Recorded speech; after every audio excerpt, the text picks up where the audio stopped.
from me, Romy Stach, and welcome to Derech Eretz, the way of the world. In today's show, Dr. Jonathan Moch considers how Judaism views addiction. We meet psychologist Dan Wolf of Houghton House and spend time with recovering addict Angela Brest.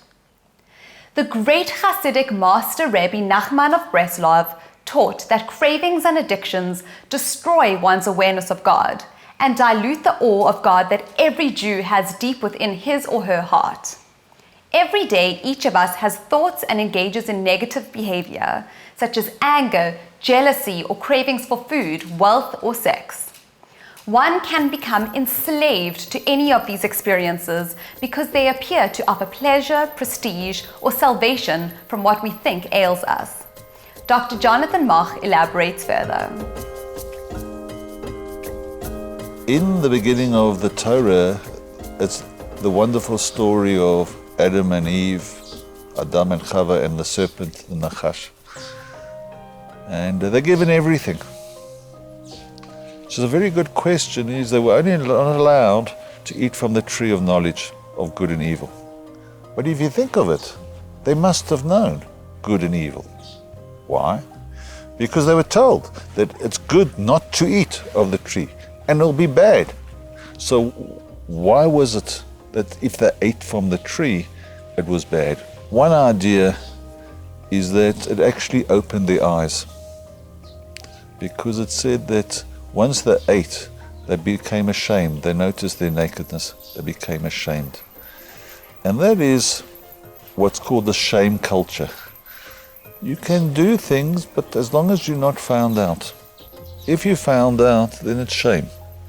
On the other hand, guilt. Guilt is doing things or not doing things based on your internal value structure. So it's not a matter of being found out by others. You're measuring yourself against. And I see this in addictions as two major forces, the shame and the guilt. It is really a problem of the guilt that to take drugs or to gamble or whatever the addiction is, that guilt structure has broken down to the point where they do not have free choice anymore. They do not have free will. And the recovery from addiction is actually almost paradoxically back to that state where they have free will. Almost faced. They know that it's right or wrong to drug or to gamble, just like Adam and Eve did, but they do it anyway. The problem with that is that they lose that ability of free choice. Addiction, by definition, I think, is when they have lost free choice. Recovery is back to that free choice. And that's where the struggle is. Because when they get the free choice back, when the guilt is there, back, they will be faced by the drug, the cigarette, the casino.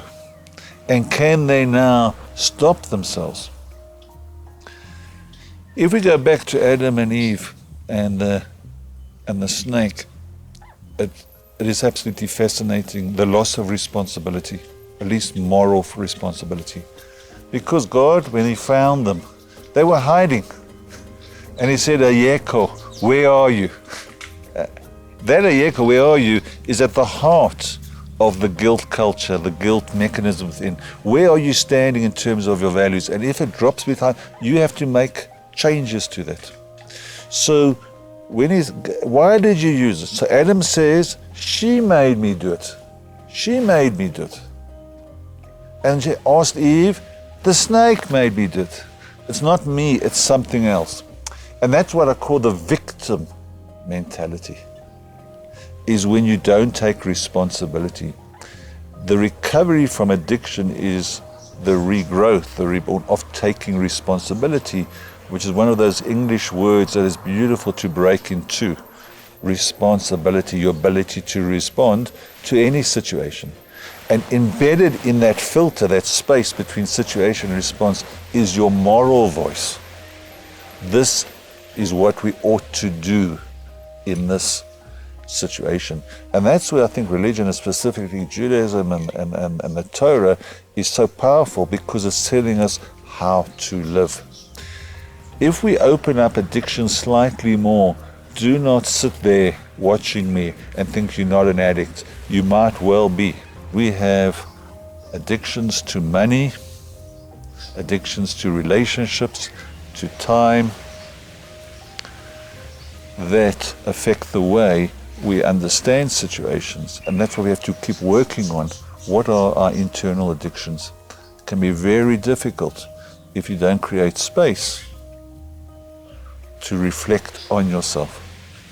So part of this thing about addictions is a long time, long walks to freedom, which is really about long times to reflect, to create space so that you can change your inner world and return to that great spiritual idea of that we as human beings compared to animals ultimately are differentiated, that we have freedom of choice in any situation.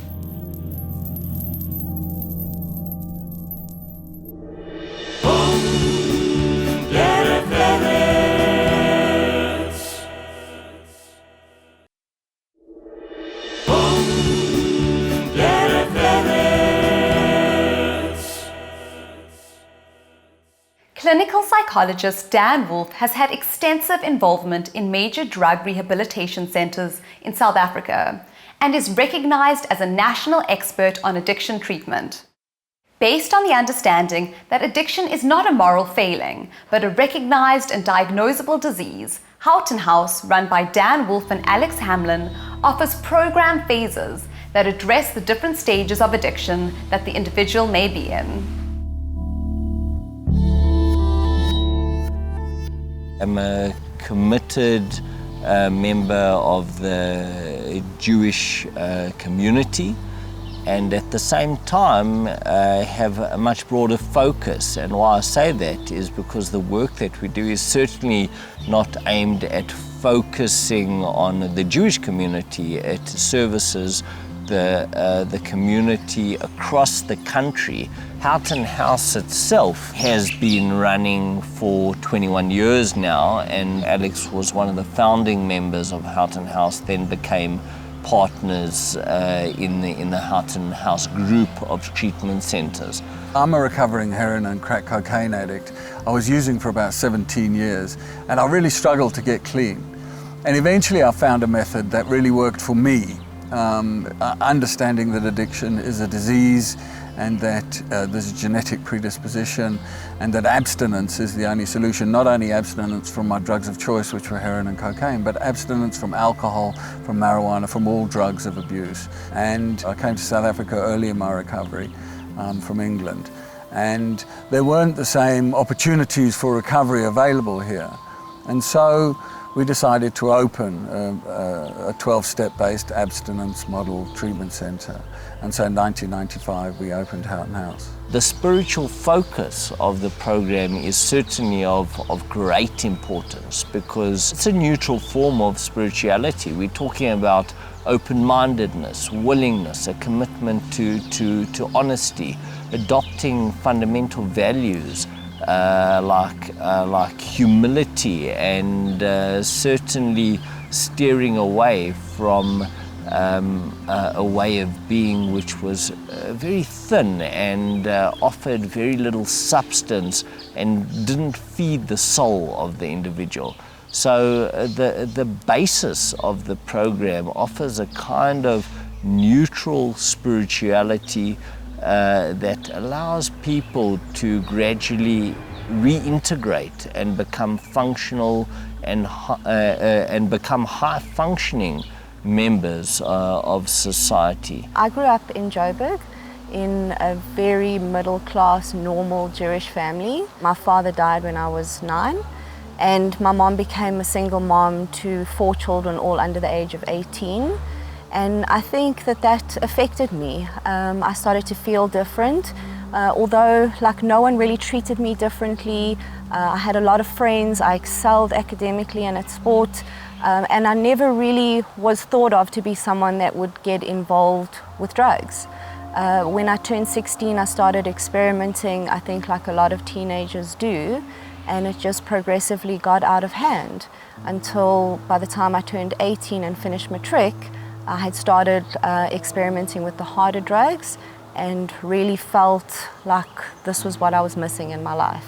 No, there are absolutely no boundaries. I mean, people can, from any background, can become addicted to drugs or to alcohol. And, you know, from an affluent family doesn't protect you from alcoholism or drug addiction. From a poor background doesn't condemn you to alcoholism or drug addiction. You know, really anybody from any race, any ethnicity, any socio-economic group. We reckon around 10% of each population will at some point in their life have a struggle with chemical dependency.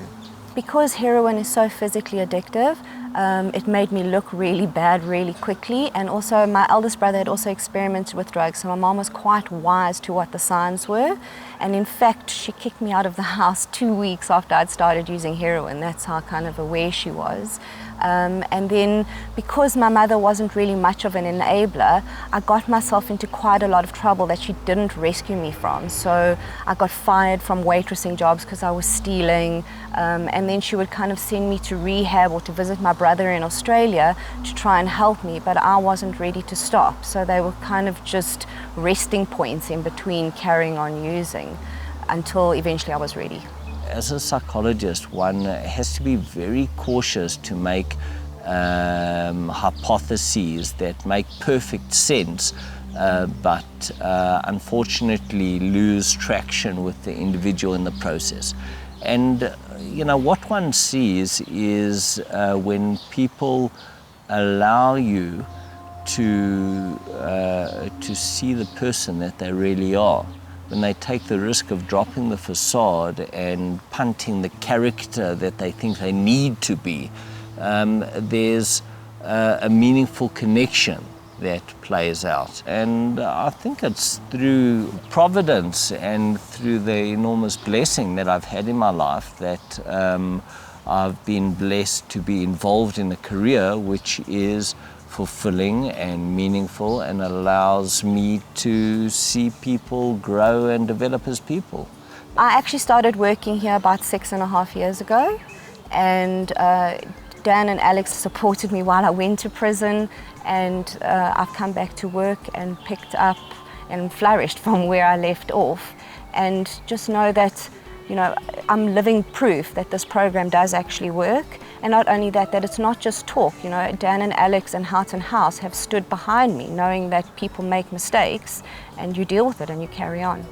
You're not out there to save people. There's got to be a clear appreciation and an understanding where you stop and the person begins. So I suppose what I'm describing is a capacity to facilitate someone else's shift from dependence to independence. And that requires an ability as a therapist to tolerate their feelings of discomfort. Part of what people suffering from addiction needs is acceptance. They have been, can be, and often are very judged, very condemned.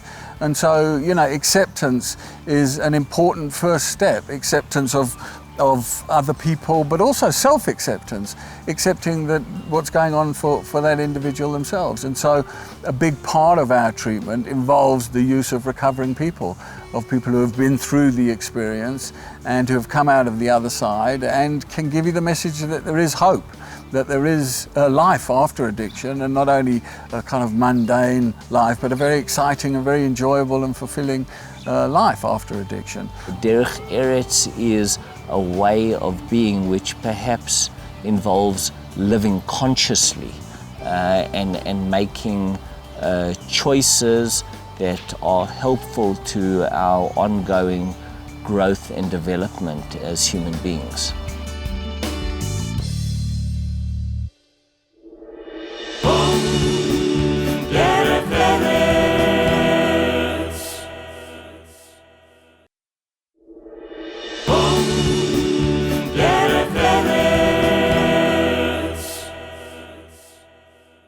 In her book Catastrophe, Oy Vey, My Child is Gay, and an Addict, Angela Brest tells the story of how she discovered that her beautiful daughter Angela was addicted to cat, a highly addictive synthetic amphetamine. For Anne and Angela, their lives became one of devastation, triumph, and healing, where both had to start a journey towards gaining knowledge about addiction and how to relate to one another on a new and totally different level.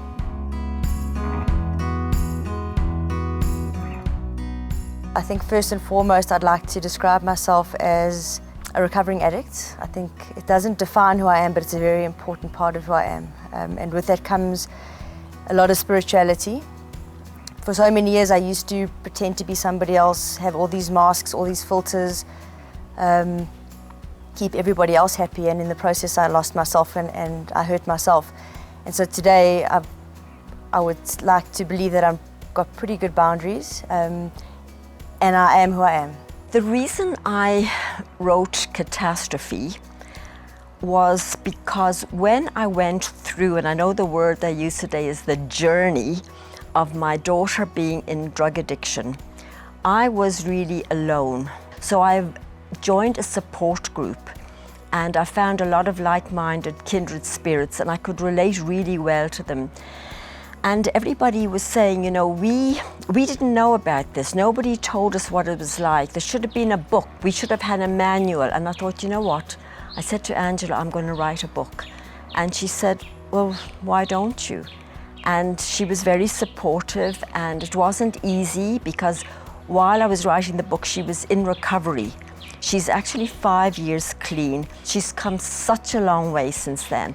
But at the time, she had just started her recovery at Houghton House, and we just decided we would work side by side, and we did. One of the things that fuels addiction is self-loathing and hatred, self-hatred, and shame and guilt, and there's a lot of negative emotions that we project on ourselves as addicts. And that kind of fuels the using. I feel shameful, I use to numb that shame. I hate myself because of the shameful things I've done. I used to numb that and not have to face that pain. And in recovery, I've learned to truly love myself. It's like chalk and cheese, who I was in active addiction. I couldn't look at myself in the mirror. And one of the greatest gifts of my recovery is that it's good to look in the mirror. You know, it's good to see the twinkle back in my eye, because throughout active addiction, it was gone. There was no light. They do say that Hashem doesn't send you more than you can handle. So maybe I just did get the strength from somewhere, and I was determined to do things properly. She's my flesh and blood, and she's the granddaughter and the great-granddaughter of all my ancestors who I still adore. She's part of them, they're part of her, and I feel very strongly about that, and I would have fought to the death to make sure that as long as it's doable, which it was and is, I was going to be part of that positive journey and help her. It started off as experimentation, but I clearly recall feeling very peaceful and very calm and very quiet inside the first time I used drugs.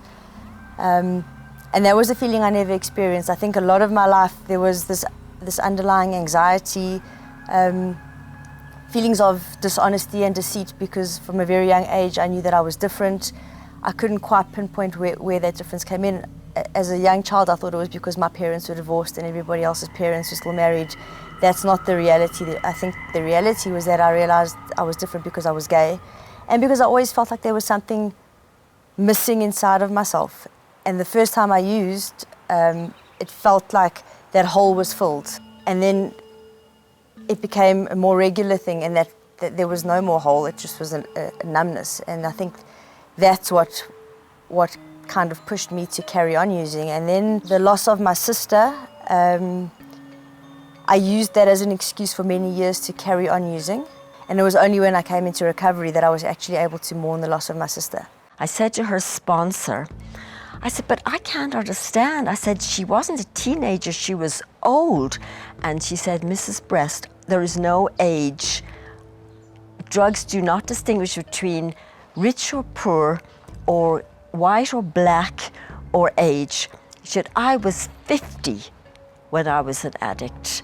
So, you know, there was so much that I didn't know. I always thought a drug addict was somebody in hillbrow and dirty with dirty fingernails, you know, like you see in the movies, and they're sniffing and they're out of it.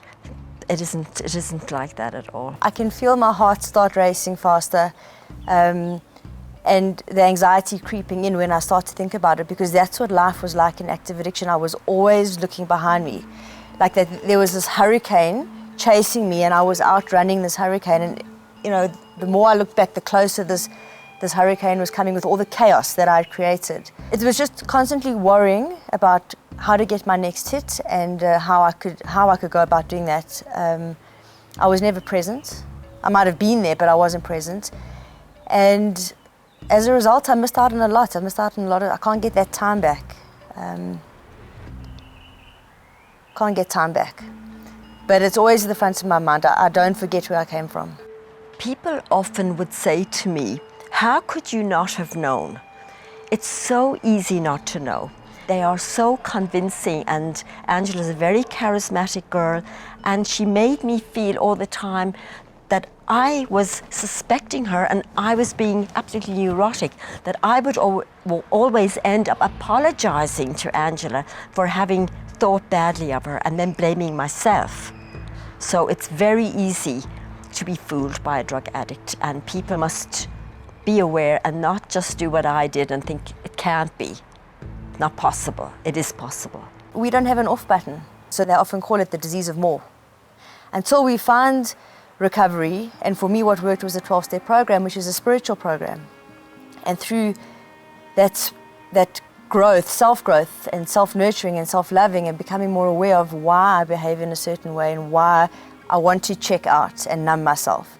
I've got all these beautiful tools that a 12-step program gives me to start loving myself and nurturing myself and filling that hole with good stuff, which makes life a lot more pleasant. If I could be a good mother to Angela and be the right kind of mother in that situation, I was determined to do it, and that was my Derech Eretz. I think for me, my journey thus far has given me a purpose of helping others, hopefully preventing others from going through the same pain that I went through and that I put my family through, but more importantly, to give them hope that there is a way out of the darkness and there is light, and that the light at the end of the tunnel is not the train coming towards you, but it's the realization that there's a better way to live without the use of alcohol and drugs. And if my story can help give that hope and that faith to one other person, then my purpose, I've fulfilled my purpose. And that's really what I strive to do, to be the best version of myself while helping other people to be the best version of themselves. There is an old Yiddish saying, "Don't ask the doctor, ask the sick person." The very premise of the 12-step program around addiction is that people who share a common malady can help one another in a way that no one else can. If you have missed any of our past episodes of Derech Eretz, you will be able to watch them on our Derech Eretz Connect YouTube channel.